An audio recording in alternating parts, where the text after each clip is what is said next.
Welcome class. Today we will talk about conditional statements. You have already encountered these in your life. They are statements that have a condition and a consequence.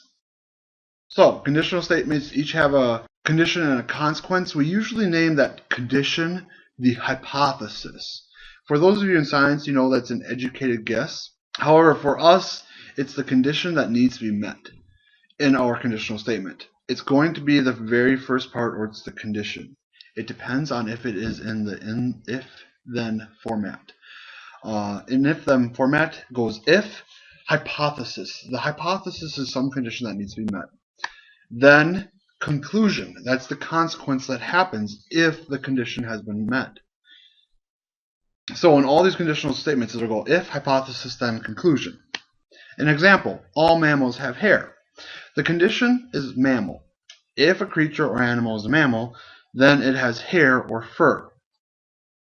If I put it in if-then form, if an animal is a mammal, then it has hair. The hypothesis here, an animal is a mammal. That's the condition that has to be met. Then it has hair. That's the consequence of it being a mammal. For each conditional statement, I could ask you to write it in if-then form. For instance, every student at Westfield has to take physical science their freshman year. What's the condition that needs to be met? I think the condition is they have to be a freshman and they have to be going to Westfield. So if those two conditions are met, then the consequence is they have to take physical science. Two angles are complementary if their measures add up to 90 degrees. Well, that is definitely true. This one's a little bit harder because it could go either way. Because the condition of two angles being complementary, that would cause those two angles to have their measures add up to 90 degrees. But if I had two angles measures that add up to 90 degrees, that would cause them to be complementary. So either way that I write it could work. I just chose that if two angles measure sum up to be 90 degrees, then they are complementary angles. How about the next one? Vertical angles have two pairs of opposite rays. I think the condition in this case would have to be vertical angles. If two angles are vertical angles, then they have two pairs of opposite rays. And the last one, 2x plus 5 equals 2 because x equals negative 6.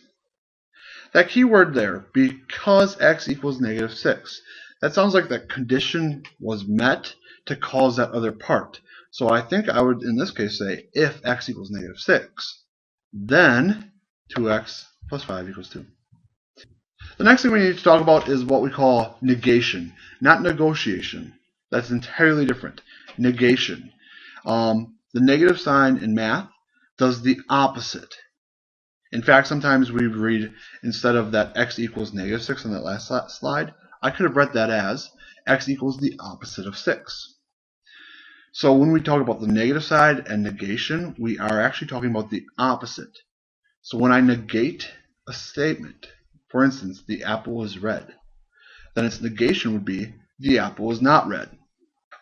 If it already said, for instance, if I would have started with the apple is not red, to negate that, I would get rid of the not. So I would have then said the apple is red. There are three different ways to write a conditional statement. The converse, the inverse, and the contrapositive. Sometimes when we talk about a conditional statement, we want to know about the reverse. For me, what that means is the hypothesis and the conclusion. We flip them around and we read it as if conclusion, then hypothesis. And that's what we call the converse. So if I would say a conditional statement and the converse are true, that means no matter which way I read it, it would be true. Here's an example of a conditional statement. If I forgot to put my name on a paper, then I will get a 0 for that paper. If I wanted to write its converse, I would switch around the hypothesis and the conclusion. The hypothesis for this part is I forgot to put my name on the paper. That would come after the then. The I get a 0 for the paper would come immediately after the if. It would look like this. If I get a 0 for a paper, then I forgot to put my name on the paper. So the converse in this case isn't necessarily true. But the conditional statement is true here. If I forgot to put my name on a paper, then I'm not going to get a score for it because the teacher won't know whose paper it is. The inverse here, we negate both the hypothesis and the conclusion of the original conditional statement. So I'm going to look back up here for the inverse. I forgot to put my name on the paper. Okay, I forgot to put my name on the paper. So the negation, the opposite here. I did not forget to put my name on the paper. Okay, that sounds kind of weird. So let's say I remembered to put my name on the paper instead of I did not forget. Then for the conclusion part, I got a 0 for that paper. I could say I did not get a 0 for that paper. I could also say I got higher than a 0 for the paper. So the example, if I remembered to put my name on a paper, then I will not get a 0 for that paper. That's the inverse here. I negated both the condition, the hypothesis, and the conclusion, the consequence. The contrapositive, we negate both the hypothesis and the conclusion of the converse. So whatever for the converse, I negate that beginning part. So in this case right here, it's if I got a 0 on a paper. If I did not get a 0 on the paper, then I did not forget or I remembered to put my name on the paper. So in this case, if I get a greater than a 0 on the paper, then I remembered to put my name on that paper. These 4 ways, you're going to have to know how to write them. There is some important stuff that happens with the converse and the inverse and the original conditional statement and the contrapositive. You need to know them. For each conditional statement, write its converse, inverse, contrapositive, and decide each statement's truth value. So, here's the original conditional statement. If you watch this video, then you take notes for geometry.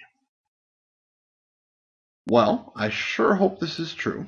If you're watching this video, then you are taking notes for this class. So I would say this has a truth value of true. If I want to write its converse, that means I switch this around.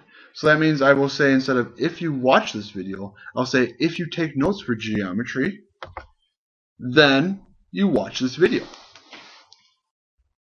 While if you take notes for the geometry, then you watch this video, might sound like it's a true statement, but it's not true. It's actually false. Because if you take notes for geometry, you could be watching a different video and be taking notes for this class. So this one is actually going to have a false on it. The inverse, remember, I go back to the original statement and I negate it. So if you watch this video, I then went, if you don't watch this video, then you don't take notes for geometry. Some of you, well, none of the people that are watching this video, obviously, but some of you might not watch this video, but you still take notes for geometry. This here is, again, a false statement because the condition might be met and the and the conclusion or the consequence isn't met. And the last one, the contrapositive. So if I look at my converse, I'm going to negate it. If you don't take notes for geometry, then you don't watch this video. Again, this should be a true statement because the original conditional statement was true. So if you don't take notes for geometry, then you don't watch this video. If you're not taking notes, you're probably not watching these videos. You're all starting to hurt, talking too much. Alright. Equivalent and biconditional. Equivalent statements are statements that are both true or both false. The conditional statement and its contrapositive should always be equivalent. If the conditional statement is true, the contrapositive should automatically be true. The same thing with the inverse and the converse. Those should always be the same value. If they're not, something was wrong, you did something wrong, or your original guess on one of the truth values is wrong. Biconditional statements are statements that are the original and the converse are true. So no matter how I write it, either as the conditional statement, converse, inverse, or contrapositive, they all 4 will be true. We can write it in a biconditional, which means I write it so it can already go both ways. Going back to that original statement to number 2, we had that if 2 angles measure sum up to be 90 degrees, then they are complementary. Well, flip that around. I could have said if 2 angles are complementary, then their measures sum up to be 90 degrees. Its original and its converse are the same. So therefore, I'm going to say this way. Right down here, this bottom part is the biconditional. 2 angles are complementary. I did not start with if because I'm going to put it right here.